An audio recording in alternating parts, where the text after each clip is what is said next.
ইসলামে মদ বা নেশাজাতীয় কিছু গ্রহণ করা হারাম, এটা পুরো দুনিয়া জানে। এতে সন্দেহের কোনো সুযোগ নেই। তবে অনেকেই হয়তো এ বিষয়ে জানা নেই যে ইসলামে মদকে একবারে হারাম করা হয়নি। মাসুদ অফিসিয়ালের আজকের ভিডিওতে আমরা জানার চেষ্টা করব কেন ইসলামে অ্যালকোহল হারাম।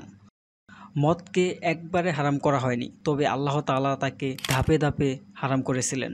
ইসলামের প্রথম যুগে জাহিলিয়াতের আমলের সাধারণ রীতিনীতির মতো মদ্যপানও ছিল সাধারণ ব্যাপার। অতঃপর রাসূল করিম সাল্লাল্লাহু আলাইহি ওয়াসাল্লামের হিজরতের পরেও মদিনাবাসীদের মধ্যে মদ্যপান ও জুয়ার প্রথা প্রচলিত ছিল। সাধারণ মানুষ এ দুটি বস্তুর শুধু বাহ্যিক উপকারিতার প্রতি লক্ষ্য করেই এতে মত্ত ছিলেন, কিন্তু এগুলোর অন্তর্নিহিত অকল্যাণ সম্পর্কে তাদের কোনো ধারণাই ছিল না। মদিনা হিজরতের পর কয়েকজন সাহাবী মদের মন্দ প্রক্রিয়া সম্পর্কে চিন্তা করলেন। তখন হযরত উমর, মুয়াইজ ইবনে জাবাল রাদিয়াল্লাহু তাআলা সহ কয়েকজন সাহাবী রাসূল করিম সাল্লাল্লাহু আলাইহি সাল্লামের দরবারে গিয়ে হাজির হলেন এবং বললেন, হে আল্লাহর রাসূল, মদ ও জুয়া মানুষের ধন সম্পদ ধ্বংস করে দেয়, এমনকি মানুষের বুদ্ধি বিবেক পর্যন্ত বিলুপ্ত করে দেয়। এ সম্পর্কে আপনার নির্দেশ কী? এমন সময় আল্লাহর পক্ষ থেকে ওহী অবতীর্ণ হলো। তারা আপনাকে মদ ও জুয়া সম্পর্কে জিজ্ঞেস করেছে। আপনি বলে দিন, এই দুটির মধ্যে রয়েছে মহাপাপ, আর মানুষের জন্য কিছু উপকারিতাও রয়েছে। তবে এ দুটির পাপ উপকারিতা অপেক্ষায় অনেক বেশি। সূরা বারাকা 219 নম্বর আয়াত। আয়াতের সারকথা হচ্ছে, মদ ও জুয়া যদিও বাহ্যিক দৃষ্টিতে কিছু উপকারিতা দেখা দেয়, কিন্তু সে উপকারিতার চেয়ে পাপ ও অপরাধই বেশি। এর মাধ্যমে বড় বড় পাপের পথ উন্মুক্ত হয়, যা উপকারিতার তুলনায় অনেক বেশি ক্ষতিকর। যেমন মদের মধ্যে সর্বাপেক্ষা বড় দোষ হচ্ছে এই যে এতে মানুষের সবচাইতে বড় গুণ বুদ্ধি বিবেচনা বিলুপ্ত হয়ে যায়। কারণ বুদ্ধি এমন একটি গুণ যা মানুষের মন্দ কাজ থেকে বিরত রাখে। পক্ষান্তরে যখন তা থাকে না, তখন প্রতিটি মন্দ কাজের পথই সুগম হয়ে যায়। এ আয়াতে পরিষ্কার ভাষায় মদকে হারাম করা হয়নি, কিন্তু এর অনিষ্ট ও অকল্যাণের দিকগুলোকে তুলে ধরে বলা হয়েছে যে মদ্যপানের দরুন মানুষ অনেক মন্দ কাজে লিপ্ত হয়ে যেতে পারে। উপরোক্ত আয়াত অবতীর্ণ হওয়ার পর একদিন সাহাবী আব্দুর রহমান ইবনে আউফ রাদিয়াল্লাহু তাআলা কয়েকজন বন্ধুপ্রতিম সাহাবীকে দাওয়াত করেন। খাবার শেষে নিয়মমাফিক মদ্যপান করা হয়। এমন অবস্থায় মাগরিবের নামাজের সময় হলে সবাই কাতারবন্দি হয়ে ইমামতির জন্য এগিয়ে দেন একজন সাহাবীকে। নেশাগ্রস্ত অবস্থায় যখন ইমাম সূরা কাফিরুন বারবার ভুল পড়ছিলেন, তখন আয়াত নাজিল হয়, হে ঈমানদারগণ, নেশাগ্রস্ত অবস্থায় তোমরা নামাজের কাছেও যেও না। সূরা নিসা 43 নম্বর আয়াত। এই আয়াতে নামাজের সময় মদ্যপানকে দ্বন্দ্বহীন কণ্ঠে হারাম ঘোষণা করা হয়েছে, তবে অন্যান্য সময় পান করার অনুমতি তখনও বহাল থাকে। বহু সংখ্যক সাহাবী এই আয়াত অবতীর্ণ হওয়ার পর মদ্যপান সম্পূর্ণ বর্জন করেছিলেন। তারা বুঝতে পেরেছিলেন যে বস্তু নামাজ থেকে বিরত রাখে তা কখনো বৈধ হতে পারে না। এরপরই সুস্পষ্ট মদকে হারাম ঘোষণা করা হয়।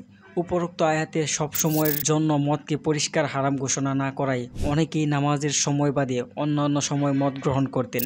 ইতিমধ্যে ঘটে যায় আরও একটি ঘটনা। আতবান ইবনে মালিক রাদিয়াল্লাহু তাআলা কয়েকজন সাহাবীকে দাওয়াত করেন, যাদের মধ্যে অন্যতম একজন অতিথি ছিলেন সাদ বিন আবি ওয়াক্কাস রাদিয়াল্লাহু তাআলা। খাবার শেষে মদ্যপানের প্রতিযোগিতায় আরম্ভ হয়। সেখানে আরবের প্রথা অনুপাতে কবিতা পাঠ ও নিজ নিজ বংশের গৌরবগাথা বর্ণনা শুরু হলে একজন মুহাজির সাহাবী আনসারদের দোষারোপ করে নিজেদের প্রশংসা কীর্তন করে আবৃত্তি করলেন একটি কবিতা। এতে ক্ষুব্ধ হয়ে আনসারী এক যুবক উটের গলায় একটি হাড় ছুঁড়ে মারেন তার মাথায়। মারাত্মকভাবে আহত হয়ে রাসূলের কাছে ছুটে যান তিনি, অভিযোগ করেন সেই যুবকদের বিরুদ্ধে। তখন রাসূল সাল্লাল্লাহু আলাইহি সাল্লাম দোয়া করলেন, হে আল্লাহ, মদ সম্পর্কে আমাদেরকে এমন একটি পরিষ্কার বর্ণনা দিন যাতে সব দ্বিধাদ্বন্দ্ব নিরসন হয়ে যায়। এর পরিপ্রেক্ষিতে আল্লাহ তাআলা মদ জুয়াকে সম্পূর্ণরূপে হারাম ঘোষণা করলেন। হে ঈমানদাররা, মদ, জুয়া, মূর্তি ও তীর নিক্ষেপ এসব নিকৃষ্ট বস্তু ও শয়তানের কাজ, কাজেই তোমরা এগুলোকে বর্জন করো যাতে তোমরা সফল হতে পারো। শয়তান মন্দ ও জুয়ার মাধ্যমে তোমাদের মধ্যে পারস্পরিক শত্রুতা ও তিক্ততা ঘটাতে চায় এবং তোমাদের আল্লাহর স্মরণ ও নামাজ থেকে বিরত রাখতে চায়। তবুও কি তোমরা তা থেকে বিরত থাকবে না? সূরা মায়েদা 90 থেকে 91 নম্বর আয়াত। এই আয়াতের মদ ও জুয়াকে নিকৃষ্ট বস্তু ও ক্ষতিকর কাজ উল্লেখ করে সম্পূর্ণভাবে হারাম ঘোষণা করা হয়েছে। হযরত আব্দুল্লাহ ইবনে উমর রাদিয়াল্লাহু তাআলা বলেন, একজন ঘোষক মদিনার অলিতে গলিতে প্রচার করতে লাগলেন যে মদ্যপান হারাম ঘোষণা করা হয়েছে। তখন যার হাতে মদের পাত্র ছিল তা তারা সেখানেই ফেলে দিয়েছিলেন। সেদিন মদিনায় এত পরিমাণ মদ নিক্ষিপ্ত হয়েছিল যে মদিনার অলিতে গলিতে বৃষ্টির ফলে সৃষ্ট কাদামাটির মতো অবস্থা হয়েছিল এবং অনেক দিন পর্যন্ত মদিনার অলিতে গলিতে অবস্থা এমন ছিল যে যখনই বৃষ্টি হতো মদের গন্ধ মাটির উপর ফুটে উঠত।